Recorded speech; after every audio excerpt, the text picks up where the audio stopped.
Assalamualaikum warahmatullahi wabarakatuh. Perkenalkan, nama saya Putri Rizky Faradina, kelas peminatan kesehatan lingkungan 2018 dengan mata kuliah pilihan asuransi kesehatan. Di sini saya akan menjelaskan perbandingan asuransi kesehatan di berbagai negara, khususnya Indonesia, Jepang, Amerika Serikat, dan Singapura. Sistem kesehatan menurut WHO merupakan sebuah kegiatan yang bertujuan dalam mempromosikan, memulihkan, atau menjaga kesehatan. Sistem kesehatan yang baik sangat penting dalam mencapai Millennium Development Goals atau MDGs. Sistem kesehatan suatu negara sangat dipengaruhi oleh kebijakan-kebijakan kesehatan yang ditetapkan oleh penentu kebijakan, baik pemerintah maupun swasta. Indonesia sendiri didukung dengan pembiayaan pemerintah yang bersumber dari pemerintah pusat maupun pemerintah daerah. Anggaran dari pemerintah pusat disalurkan melalui DAU, DAK, DAK non-fisik serta Jaminan Kesehatan Nasional atau JKN. Sedangkan anggaran dari pemerintah daerah dalam bentuk dukungan program pusat maupun untuk pembiayaan program inovasi daerah sendiri. Pengelolaan sistem pembiayaan di Indonesia yakni Kementerian Kesehatan sebagai regulator, monitor, dan mengevaluasi pelaksanaan sistem kesehatan. Sedangkan Badan Pengumpul dan Penyalur premi melalui kapitasi dan Inacibigis adalah BPJS. Sistem Kesehatan Nasional atau SKN merupakan pengelolaan kesehatan yang diselenggarakan oleh semua komponen bangsa Indonesia secara terpadu dan saling mendukung guna mencapai tercapainya derajat kesehatan masyarakat yang setinggi-tingginya. Universal coverage atau cakupan semesta merupakan suatu sistem kesehatan yang bertujuan untuk masyarakat dalam mendapatkan akses pelayanan kesehatan yang bermutu sesuai dengan kebutuhan masyarakat serta dengan pembiayaan yang terjangkau oleh masyarakat. Antara lain pelayanan kesehatan seperti promotif, preventif, kuratif, dan rehabilitatif.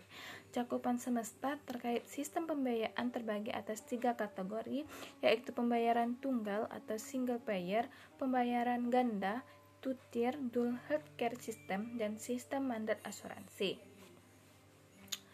Yang kedua itu adalah Jepang. Berbagai macam asuransi juga yang ada di Jepang, yakni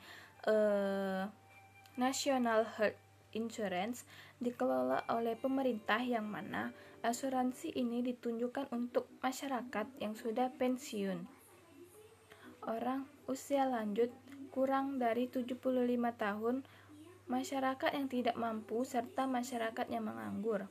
Yang kedua itu Japan Health atau Japan Health Insurance dikelola oleh pemerintah yang ditunjukkan untuk karyawan yang bekerja di sebuah perusahaan yang kecil, kurang dari 7.000 orang karyawan.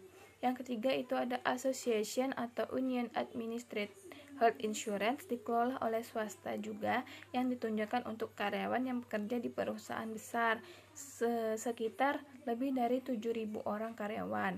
Yang keempat itu ada Mutual Health Insurance dikelola oleh pemerintah yang ditunjukkan untuk pegawai negeri. Yang kelima ada Advanced Elderly Medical Service System, itu dikelola oleh pemerintah yang ditunjukkan untuk masyarakat lansia lebih dari 75 tahun. Yang ketiga yaitu Amerika Serikat. Sistem kesehatan di Amerika Serikat menerapkan sistem asuransi komersial. Asuransi komersial tersebut artinya masyarakat berhak memilih untuk menggunakan asuransi atau tidak. Hal ini menyebabkan biaya operasional menjadi besar, premi meningkat setiap tahunnya, dan mutu pelayanan kesehatan pun diragukan, dan tingginya unnecessary utilization karena Amerika Serikat memiliki sistem pembiayaan fee for service. Pelayanan kesehatan di Amerika Serikat sebagian dikelola juga oleh pihak swasta. Pada tahun 2009 tercatat sebanyak 50,7 juta penduduk Amerika Serikat yang tidak memiliki asuransi kesehatan, The Census Bureau.